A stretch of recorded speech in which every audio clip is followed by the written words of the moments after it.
Today, drama means comedy within a bad situation. Drama means the duties of a father. And drama means it's never a bad idea to have an exit plan. Hi, welcome to DramaMeans. Today we're talking about the 2025 Korean movie, My Daughter is a Zombie.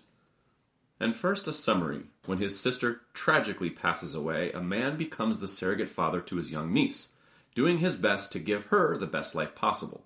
Unfortunately for him, she ends up becoming a zombie. But that doesn't mean he can't be a great dad.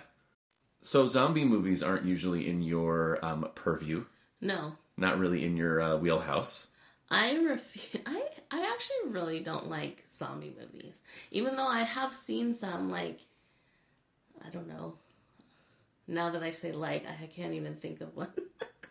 But part of it, too, I think zombie movies are the most jump scary of the horror. It feels like that's what zombies do, is jump scare you. Yeah, so here's the thing. When I was a kid, I was not allowed to watch horror movies because I get scared of everything. And basically, I did not listen to my parents, and I snuck to watch with my cousins and my sister, who are all a lot older than me, and they were watching some zombie movie. And I don't remember what it was. I just remember one specific scene where people are running away from the zombie, and then they run into the elevator, and then the zombies were in the elevator. Okay. I don't actually remember what the movie was, but I remember I had such terrible nightmares after that. And then my sister got in a lot of trouble because my parents were like, why did you let her watch, this zombie movie that was I was way too young to watch it. So you were traumatized from a young age from zombies. Yes. I've never liked zombie movies all that much because I guess for me the bad guy isn't interesting. And, when The Walking Dead kind of did their thing, they very much made it the zombies are dangerous, but it's really the other humans that are the villains, right? So that is a little more along the lines of the type of thing I'd be interested. I didn't watch a lot of Walking Dead anyway, but I've never been a big zombie movie fan. So this one's a little bit why did we do this to ourselves? Well, mainly because I knew it was a comedy. Well, that does help. Yeah. I mean, zombie comedies, I will say, back in the day, the Bruce Campbell, Evil Dead and those, I did enjoy those. Well, now that I'm thinking back on it, I was they might have been watching a comedy. I was just really scared of it. You don't know. Yeah. But this one is kind of a straight-up comedy. Well, it's not. I mean, they had some, kind of horror, terror type moments, but it's basically a comedy. They don't go very deep into the horror here. Yeah, I actually don't remember it really being horror. I think at the very beginning when they first start discovering that zombies exist, there's a couple of creepy moments where people discover their girlfriend is a zombie now, or their boyfriend is a zombie now, the side characters, the ones that we don't end up following. Yeah. But overall, the movie tries to kind of make light of the genre, and so I think we're going to talk about the comedy a little later, but thematically, the movie is really simple. It's very simple. It's just a father's journey, really. And I think also because it's not actually his daughter, it's his niece that he's taken responsibility for, and that's a pretty big responsibility. Yeah. To take, you didn't have a kid, and all of a sudden now you do. And the fact that how seriously he takes his role with her, and the fact that he's just I refuse to fail. Even though she's a zombie now, no, we can still salvage this. I can't fail being a father. Yeah. I've made the promise. I have to live, see this through. Yeah, and the thing is, it's it never occurred to him to give up on her. Yeah, and I think that's the really cool moment, or not moment, but kind of overarching idea here is it never. Obviously, her biological father is a real shitbag, and that's the first thing that occurs to him is to turn her in and get a reward. Yeah. But he's it was never a question whether or not he was going to try to keep his daughter's best interest. Yeah, it was not an option at all. And so it's kind of it just explains his character and what the movie really is. He will do anything, jump over hurdles, and like, honestly, he'd be willing to get bitten over her. Yeah, I mean, he's willing to put himself on the line many, many times. He knows what he's doing is basically against the law. And the thing I find interesting in it is like, his priority is also not just to make sure she survives, but he's also trying to give her a normal upbringing. Yeah. Which is like, you know, that like the training montages they have where they're trying to like teach her not to bite. Well, it helps that he's like a zoologist or something. Yeah. So he's like basically treating her as like taming the tiger or the lion, you know? But it's all in the means to like, no, if I can get her back to normal, she can have a normal life. And like the idea that like you would send a zombie to school, like is kind of crazy outside of the context of what he wants. Yeah. But ultimately, she wants to be a normal kid. Yeah. And so he's like, how can I give that to her? Like, how can we get her there? Because that seems super reckless and irresponsible. Yeah, because he could easily just stay on that island the whole time with, like, no one there, train her, but, like, also, like, seclude her from everyone else in the world. But he chooses to live with his mom, and, like, him and his best friend are, like, training her and, you know, sending her to school and, like, hoping that she has friends and then, like, letting her go to the carnival. Right. Knowing that, like, and it's very much like a normal father, like, do I let my teenage daughter go to the carnival? Like, it's written in a way that's over the top and ridiculous, but it's the same things that parents deal with as far as how much freedom to give your kids. Yeah. And it's like, it seems irresponsible, but it like really truly shows how he takes on his responsibility and how truly responsible he is toward his daughter. Yeah. And I think a lot of the themes here too is just like the idea of being different, like, and no matter what, how you're different from everyone else, like when we're teenagers, we're different and we're put into a box and now we have to exist in this box and our parents are trying to help us navigate, you know, and sometimes they don't do it right and sometimes they do it right and sometimes we want to screw up and all these sort of things. But like, it is a big thing about, well, just because she's different doesn't mean she can't still have fun. Just because she's different doesn't mean she still doesn't want to experience things. Yeah. So it seems like, you know, the whole general idea is like kind of out there, you know, zombie movie, but really it's just a father-daughter bonding, you know, movie. It's heartfelt. It's got its like comedy moments. It has its heartfelt moments. And it's just all in all, like, just building a rapport with all the people around you. But also his attitude towards her starts to win over everyone else. Like, it's, you know, his friend, the grandma, the kind of quote-unquote love interest. Like, everyone starts out like, zombie?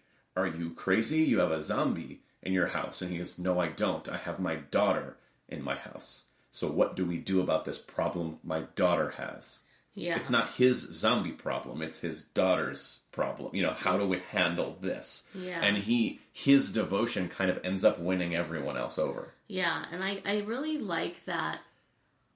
It really showed such turmoil with Yeon Hwa's character because she had the opportunity to do something maybe similar to him, you know, but she fully believed that it was for the greater good to personally, you know, get rid of the zombie that was her fiance. Right. Right. And so, and this whole time, the reason why she really wanted to turn the daughter in was because she fully believed what she did was right and that, you know, her fiance was trying to hurt her, was trying to hurt other people, so she had no choice. And so, therefore, she thinks that in order to justify that what she did was right, then he has to also accept that turning, you know, the daughter in is the right choice as well. But then, as, you know, he's winning her over with, you know, his daughter, and she realizes, like, maybe I could have held out longer. Maybe I could have tried to do what he did. Like, and I mean, it is kind of a struggle. Like, that is like a very difficult thing, because, like, could she have survived to do something like that also, or was it really a better idea to, you know? Yeah, they don't go into it deep enough. I mean, it's definitely there, this kind of, like, remorse she has, and then also, like you say, like, if she can admit that he's doing the right thing, then she kind of has to admit maybe she did the wrong thing. But I don't think they go so deep into it where she has to, like, start, like, feeling guilty about, like, you know, or justifying it, because everyone's situation is different, obviously. Like, if the zombie is overpowering you and about to bite your head off, maybe you should kill the zombie. Yeah, so it's a little different when it's the cute daughter going. Yeah, she's kind of adorable. Yeah, like she was kind of like a cute zombie, and then Grandma hits her with a wooden spoon and she calms down. Yeah, which is kind of great. Like, you know, everyone's afraid of the zombie, but, like, you know, zombie is afraid of Grandma. But I think that's where the movie kind of found a really good balance between... I think there's another universe where this story is told straight up without zombies, where it's just about a man and his niece moving in with their grandma in a town and having to fit in, right? Yeah. And they just decided to tell this story through the lens of this kind of over-the-top, kind of comedic zombie situation. So it definitely has to deliver on the comedy aspect early so that we understand what we're watching. And I think they did that really well. Oh, yeah, like, right from the get-go, it was, like, comedy. And just, like, the thing is, Jo Jong-suk, he's such a great actor, but he's so known for his, like, comedy presence. And so, you know, him trying to teach her, like, old school, I think it was a Boa K-pop song that, like, you know, teaching her how to dance to it and sing to it, and then they do it together, and it just shows, like, their like, bond for each other. And so that's, like, right from the get-go, you know, it's a family drama. It is very comedic, to the point where, like, it kind of plays on the whole getting bitten by zombies. Well, they kind of make fun of the genre. Yeah. Like, we've talked about a couple, like, with you know, transmigration stories, like, kind of making fun of the genre that they're currently doing. When we watched, what was the one we just finished watching? How dare you? Yeah, and it was like, she's like, oh, transmigration stories are so played out. And then, of course, the whole story is a transmigration story. Yeah. They do the same thing kind of here, like, even to the point where they're pretending to be zombies to get past the zombies, but, like, their version of pretending is just kind of grunting and walking funny. So it's also, like, the dumbest way to pretend to be zombies. But also, like, why, if, like, the zombies have lost its senses, like, how would they be able to tell? Well, because you walk like a zombie, you know, and then you're like, they're like, oh, I don't want to attack that person. They look like they're walking a little funky like I am. I'll just move on to the next one. Oh, sure. Like, that's the thing, like... You're questioning logic in a zombie comedy? What are you doing? What are you doing here? Quit pulling these threads. Okay, fine. But they did something very similar. I think it was Walking Dead, where the people were surrounded by zombies and they, like, covered themselves in, like, guts and blood and all sorts of stuff and, like, made themselves, like, you know, not smell like humans anymore, because the zombies are attracted to the smell of live flesh. So they cover themselves with dead flesh, right? It's like the gross version of this, where this was sort of just like, hey, if we look like them, they won't attack us. Yeah. And they were like, good logic, let's go with that. Well, I love the part where, like, oh, you actually think that Jo Jong-suk is going to be the one that becomes a zombie because he gets bitten. By the old lady zombie. Yeah, and then you realize that they're actually dentures, and there was, like she is completely, not, like, harmless then. Well, then after her dentures fall out, then I guess she can just scratch you a little bit? I don't know. I don't know. I don't know the full zombie rules either. Like, I don't know. Does if a zombie scratches you, then do you also become a zombie? Do they have to bite you with blood and saliva? Do they have to break the skin? Like, what's the rules? I have no idea. Like isn't there a book of, like, zombie rules or something? But I feel like every show does it a little different. Like, I remember 28 Days Later, like, the guy got a drop of blood in his, like, eye. Like, it splashed in his eye, and then he turned into a zombie. Oh. So it's like zombie blood, and that one is, like, the big deal. But I thought the denture thing was like a funny, like I didn't see it coming, and B, I'd never thought of that before. Yeah. That like, it's not the real zombie teeth. The teeth are still human teeth.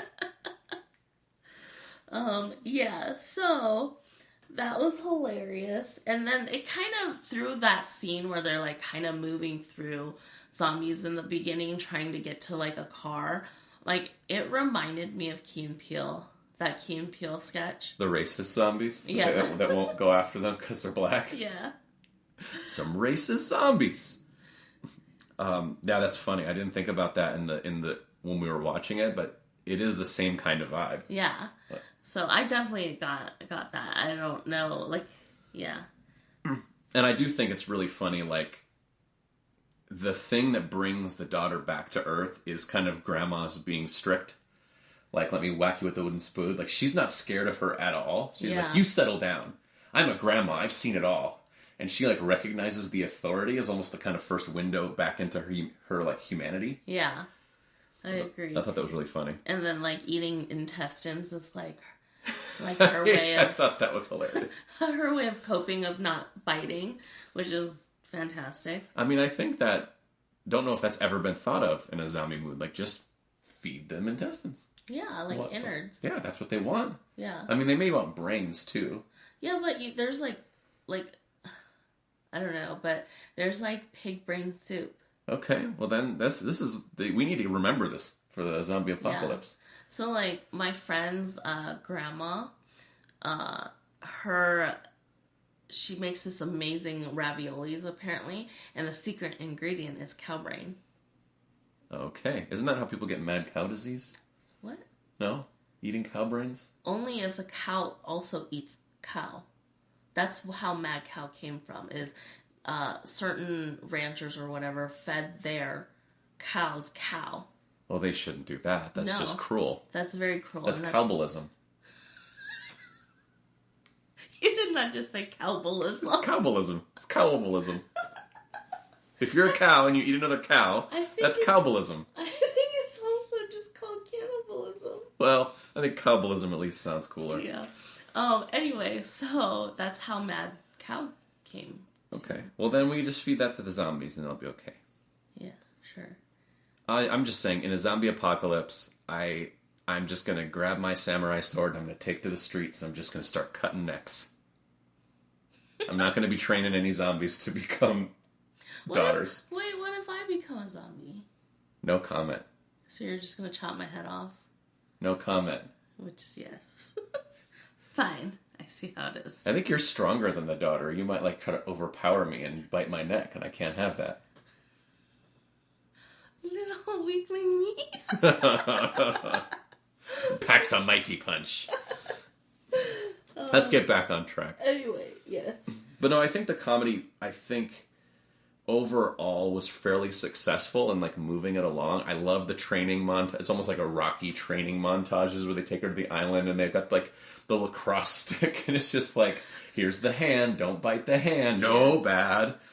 Yeah. I thought that was pretty like entertaining. I thought the movie, the flow of it really moved. Yeah, structurally it really worked. Yeah, and I thought all the performances, I thought our lead character was good. I think she is good as the zombie. It's a little bit of a different take, and we see little by little her humanity coming back. Yeah, I really enjoyed her. Like she was really good. I think it's such a hard role to play because she doesn't have very many lines of dialogue. Yeah, but she's so expressive. So entirely, and even though her eyes are glazed over as well, like she finds ways to play the emotions and play recognition and play these different pieces that you have to kind of take your hat off and go, oh, how did you work on that? Because there's a lot of shifting of character in this for someone who does not say anything. Yeah. Yeah, very much so. So talented young actor. Yeah. I don't know what else she's in. I looked it up when we were watching it and it didn't, I know she's been in other things, but I don't think at least I hadn't seen those other things, so I don't know if they were big roles, small roles, indies. You know, I didn't recognize her at all. Who was the daughter in Alienoid? I don't remember that at all. I don't remember either. But I thought she was fantastic. I really liked the grandma character as much as I'm hard on the old ladies and the Empress Dowagers. But she's definitely not an Empress Dowager. No, she was really entertaining, and also like her love for the granddaughter is like just as pure as they're all related. dad's. They're family, so yeah. But at the same time, like she's looking at this like, oh my god, I've seen all these things in my life, and now what do we do? But she has faith that like he can handle it, yeah, and he can handle her, and that she'll come around. And I don't know. I just thought everything was like really. From a performance standpoint, everyone felt like they knew their role and played it really well. Like, I felt like it was a really good kind of ensemble-y cast of characters that I liked spending time with. Yeah, I agree. They're all great actors. It was so funny and enjoyable. I do think they had a misstep in the end a little bit. Okay.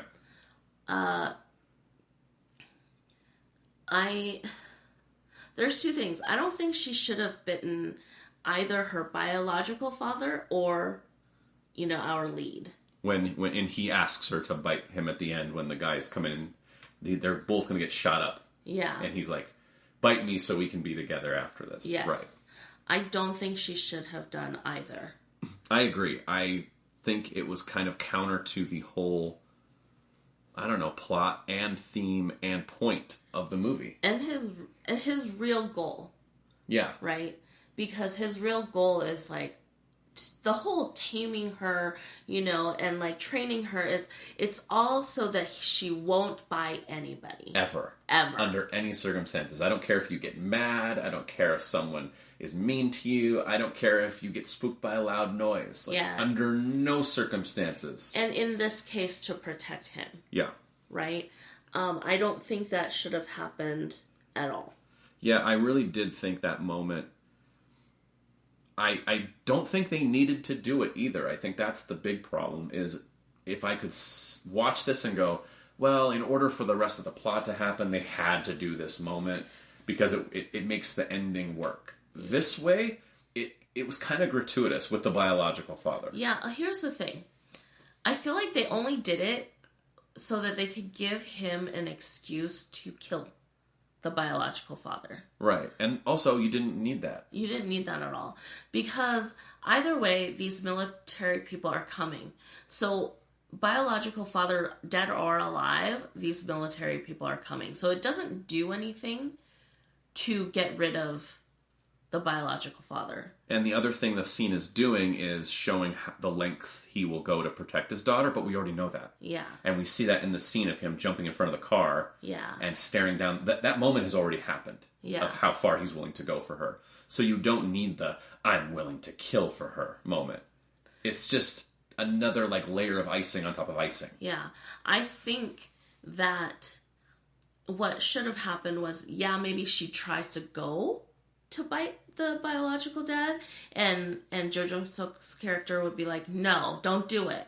And then she listens to him, because she always listens to him. And what that shows is all his hard work coming to fruition. Yeah. And with this, it kind of feels like he failed. He failed his mission completely. What I like about that version that you just said is it's the greatest moment of victory because he's done the right thing, but it's also a moment of failure because now they have this big problem, which is biological dad, which they could have done, runs to the military and says, I know where they are. So they win and they lose in that same moment, which is super complicated and messy and kind of wonderful. Yeah. Which they did not do that. And then also at the end where Jo Jung-suk is like, oh, you should bite me. And she just refuses to. And that also says just how much his hard work paid off, how she is completely human, and there's no way that she's ever going to bite him. Ever. And she knows, the consequences of it. Yeah. And I think they did that for the plot reason. The biting him was because the antibodies they then find in his body to ultimately cure her, and now he's in a coma. And that kind of they were trying to figure out a way to wrap it up. And that's the way they came up with, is that, well, if he became a zombie, then this is how we could wrap up the movie. Yeah. And I think it's a little bit of a swing and a miss. Yeah, I agree. The antibodies thing, they could have done another way, like because he had already built antibodies, right? That fought against it. So there should have been because he does ultimately get shot, right? There should be some other way to find out that he has antibodies in him, rather than having her bite him. Yeah, I think they could have done that in a more tactful way, and so. I always like to pull it back to its necessary pieces. They felt that it was necessary that the dad gets shot so that then she can say the word dad, which she called him kind of uncle, and now she's calling him dad, but she's also saying words in front of the military guys, and so they're like, whoa, wait, the zombie can speak, and then they don't just shoot her in the head. Yeah. And I think that's what they thought they needed for that scene to work.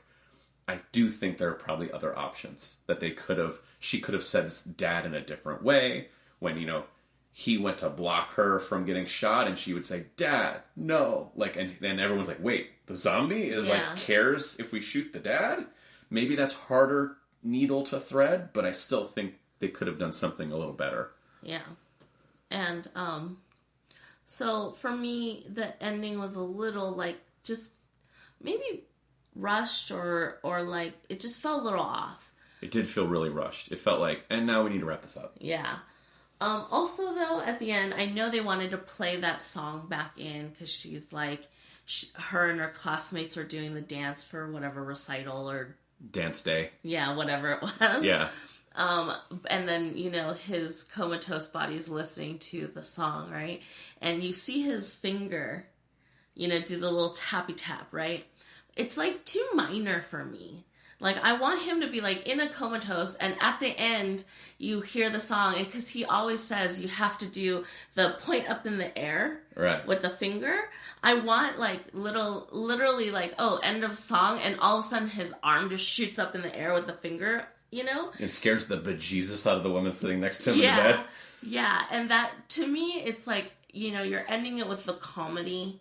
You started with comedy, you're ending it with comedy. You started with, them dancing to the Boa song, and then you end with him he's being revived by the Boa song.